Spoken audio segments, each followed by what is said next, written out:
जी के नेतृत्व में हमें काम करने का मौका मिला है। बीजेपी के एमएलसी पद के अगली खबर का रुख करते हैं। नेता प्रतिपक्ष तेजस्वी यादव ने राज्यपाल से मुलाकात की है और कानून व्यवस्था के मुद्दे पर ज्ञापन सौंपा है। आपको बता दें कि तेजस्वी लगातार रुपेश हत्याकांड को लेकर आरोप लगाते रहे हैं, सरकार को घेरने की कोशिश करते रहे हैं और इसके बाद उन्होंने मुलाकात की है। इधर बीजेपी के एमएलसी पद के उम्मीदवार शाहनवाज हुसैन को बीजेपी सांसद सुशील मोदी ने बधाई दी है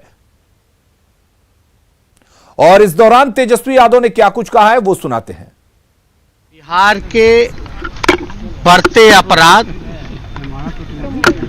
सत्ता संरक्षण और क्राइम ग्राफ जिस प्रकार से बढ़ता जा रहा है, लूट, हत्या, रेप, इसमें बड़े मामले ऐसे हैं जिसमें रुपेश सिंह हत्याकांड हो या मुजफ्फरपुर में रेप की घटना हो या मधुबनी की घटना हो, हमने महामहिम राज्यपाल जी को सारी सिचुएशन से अवगत कराया है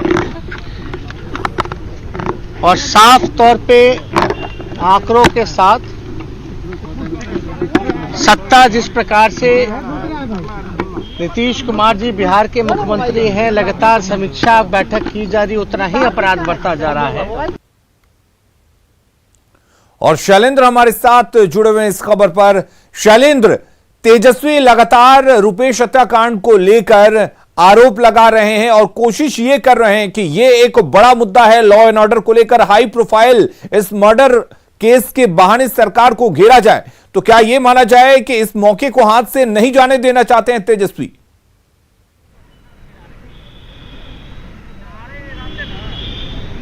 बिल्कुल, देखिए, रुपेश हत्याकांड के दूसरे दिन से ही तेजस्वी यादव कहीं न कहीं इस पूरे मामले पर सरकार को घेर रहे हैं। पहले उन्होंने प्रेस कॉन्फ्रेंस किया, उनके कई बयान आए, उसके बाद वो कल रुपेश सिंह के परिजनों से भी जाकर के उन्होंने मुलाकात की और आज वो राजभवन पहुंच गए। मतलब साफ है कि तेजस्वी यादव को यह लग रहा है कि एक बड़ा मसला है बिहार में और इसको लेकर के कहीं न कहीं भुनाने की जरूरत है और आज वो अपने सभी पार्टी के जो सीनियर लीडर हैं उनके साथ वो राजभवन पहुंच गए। उनका मकसद साफ है कि सरकार को इस बहाने कटघरे में खड़ा करना और साथ ही साथ बिहार में जो अन्य आपराधिक घटनाएं घट रही हैं उन सभी घटनाओं को लेकर के आज तेजस्वी यादव ने राज्यपाल को एक ज्ञापन भी सौंपा है और उनसे कार्रवाई की मांग की है। हालांकि देखिए, कई ऐसी घटनाएं बिहार में घटी जिस समय तेजस्वी नहीं थे या कई आरोप उन पर लग रहे थे, लेकिन चुनाव के बाद और नए साल में जब तेजस्वी पटना आते हैं उस वक्त एक बड़ा मामला, जिस मामले पर कहीं न कहीं सरकार घिरती नजर आ रही थी, तो तेजस्वी यादव ने इस पूरे मामले को लपकने की कोशिश की है और इस पूरे मामले पर अब मुखर होकर के तेजस्वी विरोध भी कर रहे हैं। हालांकि जो बाकी जो उनके सहयोगी दल के नेता हैं वो इस पूरे मामले पर मुखर भले न हो, लेकिन अकेले आरजेडी और तेजस्वी यादव इस पूरे मामले को लेकर के सरकार को लगातार घेर रहे हैं और आज भी उन्होंने राज्यपाल से मुलाकात की है और सरकार में जो आपराधिक घटनाएं हाल के दिनों में जो घटी हैं उन घटनाओं को लेकर एक ज्ञापन सौंपा है राज्यपाल फागू चौहान को। जी शैलेंद्र, छपरा जाते हैं तेजस्वी यादव, उसके बाद राज्यपाल से मुलाकात करते हैं, यहां तक कि तेजस्वी यादव ये कह चुके हैं कि वो आरजेडी के विधायकों के साथ दिल्ली जाएंगे और राष्ट्रपति से मिलेंगे और बिहार में जिस तरीके से अपराध लगातार बढ़ता जा रहा है उसको लेकर भी शिकायत करेंगे। तो क्या अगला कदम यही होगा तेजस्वी का?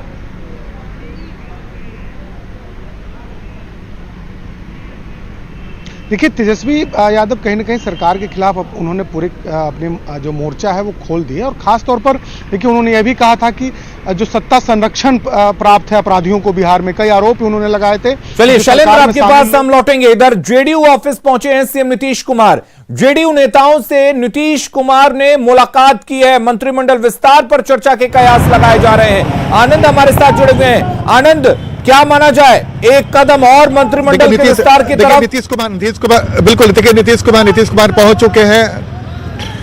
बिल्कुल, देखिए नीतीश कुमार अभी जेडीयू दफ्तर पहुंचे, हम आपको तस्वीर दिखा रहे हैं और यहाँ पे एक अचानक से नीतीश कुमार जेडीयू दफ्तर पहुंचे और यहाँ पे पार्टी के लगभग 60 या 65 ऐसे चुनिंदा नेता और कार्यकर्ता हैं वो उनसे मुलाकात करेंगे और इस वक्त वो जेडीयू दफ्तर पहुंच गए हैं और जहाँ पे कर्पूरी सभागार में उनकी मुलाकात होगी पार्टी के कुछ प्रमुख नेताओं और कार्यकर्ताओं के साथ। तो जाहिर तौर पर मंत्रिमंडल विस्तार की चर्चा के बीच में अचानक से नीतीश कुमार जेडीयू दफ्तर पहुंचे हैं और उनके पहुंचने के बाद जो उनके समर्थक है वो भी काफी उत्साहित है और लगातार खबर इस बात को लेकर अलीम गर्म है कि नीतीश मंत्रिमंडल का विस्तार बहुत जल्द होगा और एक खबर ये भी आ रही है कल 11:30 बजे मंत्रिमंडल का विस्तार हो सकता है। लेकिन उस चर्चा के बीच में अचानक से नीतीश कुमार जेडीयू दफ्तर पहुंचे हैं और जहां पे पार्टी के जो चुनिंदा नेता हैं उनसे बैठक करेंगे, मुलाकात करेंगे। तो इस वक्त जो हम आपको तस्वीर दिखा रहे हैं ये जेडीयू दफ्तर की तस्वीर है जहां पे कर्पूरी सभागार के अंदर नीतीश कुमार प्रवेश कर चुके हैं और उनके साथ जो पार्टी के कुछ चुनिंदा नेता हैं वो भी यहाँ पर पहुंचे हुए और साथ ही बड़ी संख्या में जो कार्यकर्ता है वो भी यहाँ पर पहुंचे हुए हैं। तो जाहिर सी बात है अलीम, हलचल तेज है, राजनीतिक हलचल बेहद तेज है और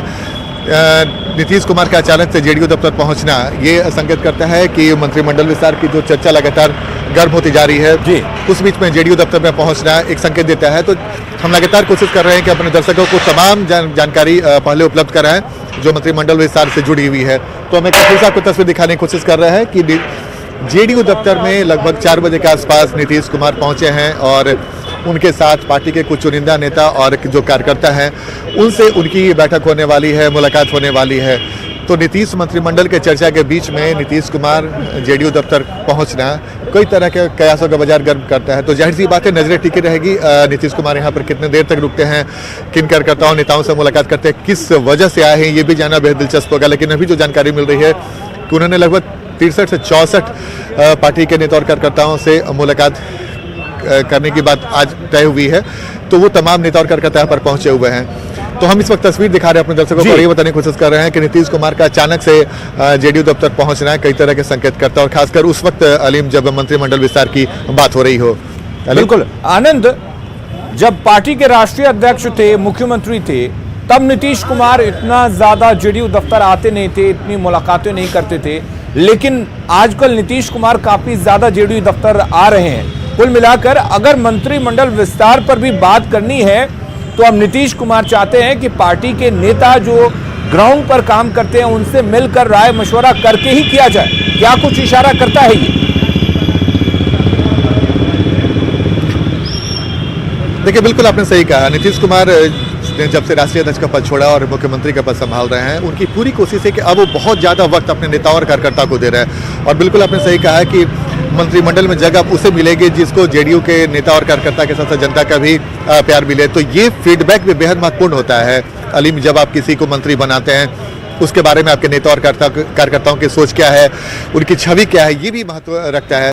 तो इन तमाम बातों को ध्यान में रखने के बाद ही नीतीश कुमार, आपने बिल्कुल सही कहा कि लगातार नीतीश कुमार चुनाव के बाद पहले से देखे या चुनाव परिणाम के बाद देखे, लगातार नीतीश कुमार पार्टी दफ्तर में पहुंचते रहे हैं और नेताओं और कार्यकर्ताओं से जानकारी लेते रहे हैं। चुनाव परिणाम के बाद जब राष्ट्रीय पदाधिकारियों की बैठक हुई थी, प्रदेश पदाधिकारियों की बैठक, उसके बाद भी नीतीश कुमार का जेडीयू दफ्तर में आना और पार्टी के जो कार्यकर्ता हैं उनसे मुलाकात करना और उनसे कई सारे कार्यकर्ताओं से हमारी बातचीत हुई तो उन्होंने कहा कि नीतीश कुमार तमाम जानकारी इकट्ठा करने की कोशिश कर रहे हैं। और अब जब मंत्रिमंडल विस्तार की चर्चा हो रही है तो इस वक्त आप नेता और कार्यकर्ताओं से मुलाकात करते हैं। और अगर आप सवाल ये भी है कि मंत्रिमंडल का विस्तार होगा, ये बीजेपी भी कह चुकी है जल्द होगा, नीतीश कुमार ने भी आज कह दिया है कि जल्द होगा। कल बिहार बीजेपी के जो बड़े नेता थे उनसे नीतीश कुमार की मुलाकात हुई। तो कुल मिलाकर क्या ये मान लिया जाए कि आज चर्चा के बाद मंत्रिमंडल के विस्तार को लेकर जेडीयू की तरफ से जो मंत्री बनेंगे उनके नाम फाइनल हो जाएंगे और जेडीयू अपने तरफ से खुद को तैयार रखना चाहती है?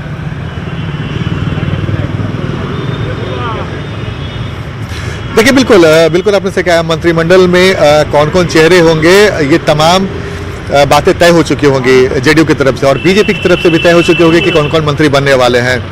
लेकिन जैसे कहा जाता है ना कि अंत समय में बहुत सारे नामों की चर्चा तेज होती है और अचानक से उन नामों का पत्ता कट जाता है। तो नीतीश कुमार की कोशिश है कि हम इस बार, चूंकि जेडीयू की संख्या बल काफी कम है, 43 हो गया है, तो वो ऐसे लोगों को मंत्री बनाए जिनके मंत्री बनने से पार्टी को मजबूती मिले, कार्यकर्ताओं में उत्साह मिले। तो ऐसे में अगर आप मंत्रिमंडल विस्तार के पहले लगातार अपने नेता और कार्यकर्ताओं से मुलाकात करते हैं, उनसे जानकारी इशारों में लेने की कोशिश करते हैं, वो इशारा बेहद महत्वपूर्ण होता है।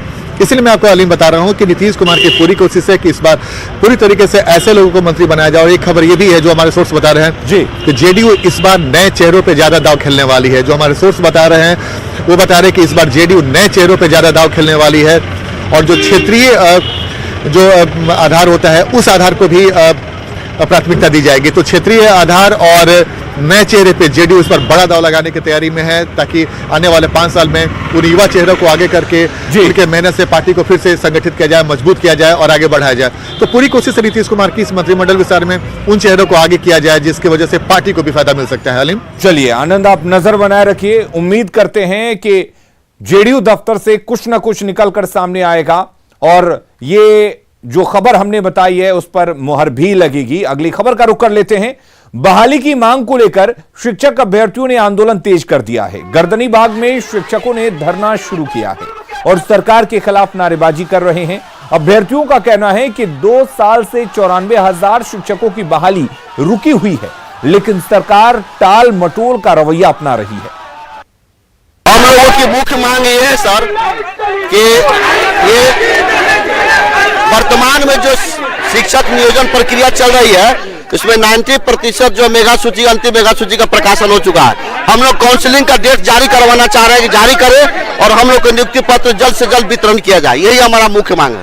ये आंदोलन अनिश्चित काल के लिए है जब तक कि हमारी मांगे सरकार पूरी नहीं करती है, क्योंकि हम अभ्यर्थी 4 साल से लगातार मेंटली परेशानी झेल रहे हैं और सरकार और विभाग मिलकर के अपना हाथ खड़ा कर दिया बहाली करने से। खराब मौसम के कारण दरभंगा से हैदराबाद और पुणे के लिए आज विमान सेवा शुरू नहीं हो सकी। इतना ही नहीं, कोहरे के कारण दरभंगा एयरपोर्ट से आज सभी विमान सेवाओं को रद्द कर दिया गया, जिससे यात्रियों में मायूसी देखी गई। जायजा लिया संवाददाता विपिन कुमार दास ने। आज से स्पाइस जेट के द्वारा सेवा विस्तार किया जाना था और पुणे और हैदराबाद के लिए नए विमान यहां से चालू होना था, लेकिन मौसम की वजह से स्पाइस जेट ने जो बताया है कि मौसम जो कोहरा था सुबह में उसको लेके यहां आने वाले सभी विमानों को रद्द कर दिया गया है, जिसके बाद यात्रियों की परेशानी बढ़ गई है। वो नए यात्री जो हैदराबाद और पुणे जाना चाहते थे वो भी परेशान है और गेट पर आके लगातार स्पाइस जेट के कर्मी से ये पूछ रहे हैं कि अब मौसम तो ठीक हुआ है, अब भी जाना संभव है कि नहीं। तो क्या बताया गया है स्पाइस जेट के बारे में, उनके द्वारा क्या बताया गया है? बोले कि कैंसिल हो गया है। मान लीजिए मौसम के कारण 2 घंटा 3 घंटा पहले खबर आया कैंसिल हो गया है, से चालू होगा तभी फ्लाइट पे चढ़ेंगे, उससे पहले आज तक नहीं चढ़े थे। हाँ, तो इसीलिए फर्स्ट मंथ तो कटवाए हुए थे, तो मायूसी तो है ही। हाँ, आने जाने दोनों का टिकट था, तो ये बोल रहे हैं कि आप पटना से चले जाइए, वहाँ से दे देते हैं, नहीं तो आप टाइम बढ़ा लीजिए, उसी पैसे में चले जाइएगा। ये नए यात्री थे और पहली बार विमान से इन्होंने इच्छा जाहिर किया था कि जाएंगे और आएंगे, और इन्हें निराशा हाथ लगी है। ऐसे बहुत सारे यात्री हैं जिन्हें पुणे और हैदराबाद आज पहली बार जाना था, उन्हें भी निराशा हाथ लगी है। विपिन कुमार, न्यूज़ 18 दरभंगा।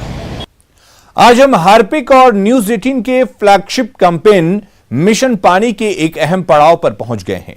26 जनवरी को होने वाले वाटरथॉन के लिए हमें देश के सभी कोनों से सहयोग मिल रहा है।